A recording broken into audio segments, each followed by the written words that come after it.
வணக்கம். என் பேர் doctor SP Nisha. நான் ஒரு ஹோமியோபதி மருத்துவர். கடந்த 2006ல இருந்து நான் ஹோமியோபதி பிராக்டிஸ் பண்றேன். இன்னைக்கு நம்ம என்ன பார்க்க போறோம் அப்படின்னா, அந்த கீலாய்டு சம்பந்தமா நம்ம நிறைய வீடியோஸ் போட்டிருக்கோம். அது எதனால வருது அப்படின்றது ஒரு டீடைல்டான வீடியோ. அதுக்கு என்ன ட்ரீட்மெண்ட்ன்ற மாதிரியும் போட்டிருக்கோம். அதே மாதிரி என்னென்ன பண்ணக்கூடாது, கீலாய்டு தொந்தரவு வந்தவங்க என்னென்ன பண்ணக்கூடாது அப்படின்ற வீடியோஸும் போட்டிருக்கோம். ஸோ அதை தொடர்ச்சியா இப்போ வந்து கீலாய்டு வந்து வர்றவங்களுக்கு எங்கெங்கெல்லாம் யூஸ்வலா வரும், இந்த ஸ்கின்ல கீலாய்டுன்றது ஒரு ஸ்கின்ல வரக்கூடிய ஒரு தொந்தரவு. அது எப்படி இருக்கும் அப்படின்னா, உங்களுக்கு ஸ்கின்ல வந்து ஒரு கொஞ்சம் லைட்டா வந்து ஏதாவது அடிபட்டுச்சுன்னா அந்த இடத்துல நமக்கு ஹீலிங் ஆகும். ஸோ அந்த தோல் வந்து ஹீல் ஆகும்போது ஒரு பாயிண்ட்ல வந்து சரியாயிடுச்சு, அது அந்த தோல் வந்து நல்ல புது தோல் ஃபார்ம் ஆயிடுச்சுன்னா, ஆனா அதுக்கு மேல மேல வந்து ஒரு தோல் வந்து ஃபார்ம் ஆயிட்டே இருந்ததுன்னா அந்த இடத்துல தடிமனா ஆயிடும். அந்த தடிமனா இருக்கிறதுக்கு பேர் தான் கீலாய்டு அப்படின்னு சொல்லுவோம். ஸோ இந்த கீலாய்டு வந்து யூஸ்வலா வருது அப்படின்னா எல்லாத்துக்கும் எந்த இடத்துல வருது, என்ன மாதிரி தொந்தரவு கொடுக்குது இந்த ப்ராப்ளம் அப்படின்ற ஒரு அவேர்னஸ் வீடியோ தான் இருக்கு. ஸோ இந்த கீலாய்டு வந்து பார்த்தோம் அப்படின்னா சில பேருக்கு உடம்புல வந்து இந்த கொலாஜன்ற ஒரு ஸ்கின்ல இருக்கிற அந்த கொலாஜன் செக்ரீஷன் வந்து ஜாஸ்தி இருக்கிறனால அந்த புண்ணு ஆறுன உடனே அந்த ஸ்கின்னுக்கு மேலேயே திருப்பி திருப்பி லேயர்ஸ் ஆஃப் ஸ்கின் வந்து வந்துட்டே இருக்கும். அது போதும்ன்ற ஒரு மைண்ட் வந்து சொல்லி அந்த இடத்துல அந்த ப்ராசஸை வந்து ஸ்டாப் பண்ணாம மேலும் மேலும் அந்த இடத்துல வந்து நமக்கு வந்து தோல் வந்து ஃபார்ம் ஆயிட்டே இருக்கிறதுனால தொட்டு பார்த்தோம்னா நல்லா வந்து ஒரு பல்ஜிங்கா நமக்கு வந்து ஒரு அமுக்குற மாதிரி ஸ்மூத்தா இருக்கும், ஷைனிங்கா இருக்கும் அந்த இடம் பார்க்கிறதுக்கு. ஆனா இர்ரெகுலரா இருக்கும், அதோட பார்டர்ஸ் வந்து இர்ரெகுலரா இருக்கும். ஸோ இது எங்கெங்கெல்லாம் யூஸ்வலா வருது அப்படின்னு பாத்தீங்கன்னா, நிறைய பேருக்கு பாத்தீங்கன்னா யூஸ்வலா இந்த செஸ்ட் ஏரியால இங்கதான் வந்து உங்களுக்கு வரும். செஸ்ட் ஏரியால நடுவுல நெஞ்சில வந்து நடுவுல வந்து வரும். ஸோ அது ஸ்ப்ரெட் ஆகிறது வந்து பார்த்தீங்கன்னா சைட்ஸில் ஸ்ப்ரெட் ஆகிற மாதிரி இருக்கும். யூஸ்வலாக இந்த லொக்கேஷனில் தான் முக்கால்வாசி பேத்துக்கு வந்து வரும். ஏதாவது ஒரு பிம்பிள் மாதிரி அந்த இடத்துல வந்து உங்களுக்கு பிம்பிள் மாதிரி வந்திருக்கு அப்படின்னா அது கூட நமக்கு ட்ரிகர் ஆயிருக்கலாம் இந்த மாதிரி கீலாய்டு ஃபார்மேஷன் வர்றதுக்கு.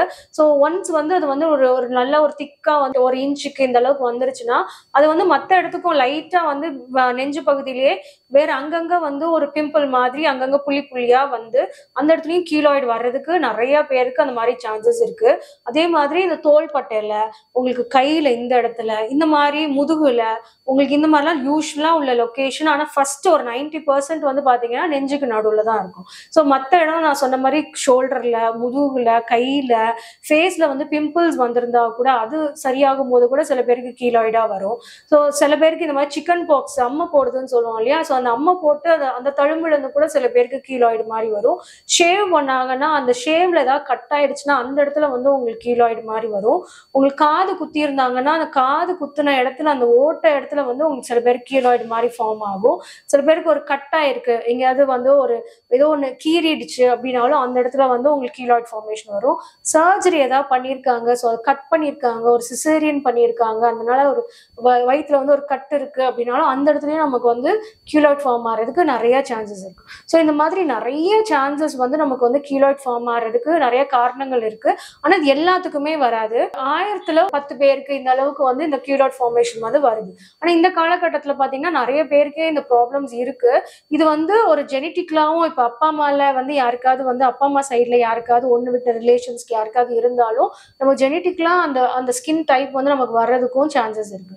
ஸோ இதை வந்து ஹோமியோபதியில ரொம்ப நல்லா சரி பண்ண முடியும். ஸோ இந்த கீலாய்டு வந்து வர்ற இடம் பாத்தீங்கன்னா ஒவ்வொருத்தவங்களுக்கும் ஒவ்வொரு மாதிரி இருக்கும். அதே மாதிரி ஒவ்வொருத்தவங்களுக்கும் வேறுபடும். எந்த மாதிரின்னு பார்த்தோம்னா சில பேருக்கு வந்து பேஸ்ல வந்து பிம்பிள்ஸ் இருக்கும், பட் ஆனா அது சரியாகும் போது உங்களுக்கு கீலாய்டா வராது. ஆனா சில பேருக்கு பேஸ்ல பிம்பிள்ஸ் வந்தா கூட அது வந்து கீலாய்டா மாறுறதுக்கு நிறைய வாய்ப்புகள் இருக்கு. ஸோ இந்த மாதிரி ஒவ்வொருத்தவங்களுக்கும் ஒவ்வொரு மாதிரி இருக்கும். சில பேருக்கு வந்து பாத்தீங்கன்னா மேல் உடம்புல ஏதாவது அடிபட்டுச்சு அப்படின்னா அது கீலாய்டா மாறாது. ஆனா வந்து உங்களுக்கு கீழே கால்லயோ வேற எங்கேயாவது வந்து உங்களுக்கு அடிபட்டிருந்ததுன்னா அங்க மட்டும் கீலாய்டா இருக்கும்.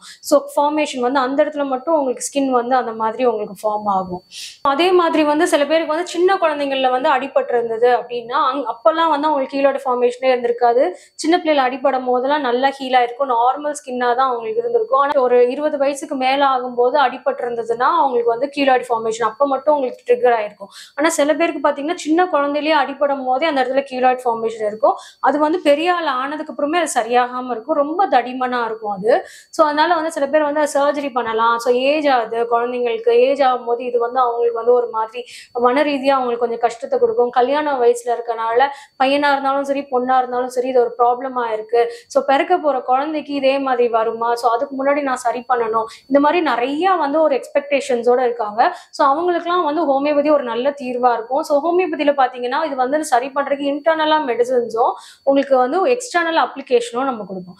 போட போட வந்து உங்களுக்கு எந்த இடத்துல இருக்கோ அந்த சைஸ் வந்து உங்களுக்கு கம்மியாயிட்டே வரும், அந்த தடிமனா இருக்கதும் உங்களுக்கு கம்மியாயிட்டே வரும். ஸோ இதுல வந்து ஹோமியோபதியில வந்து நீங்க என்னதான் இன்டர்னலா மெடிசன் சாப்பிட்டாலும் உங்களுக்கு நில் சைடு எஃபெக்ட். இது முழுக்க முழுக்க உங்களுக்கு இயற்கை மருத்துவம் தான், உங்களுக்கு செடியில இருந்தும் மினரல்ஸ்ல இருந்தும் எடுக்கிறனால இதுல வந்து சைடு எஃபெக்ட்ஸே கிடையாது, ரொம்ப சேஃப் நீங்க எடுக்கிறது.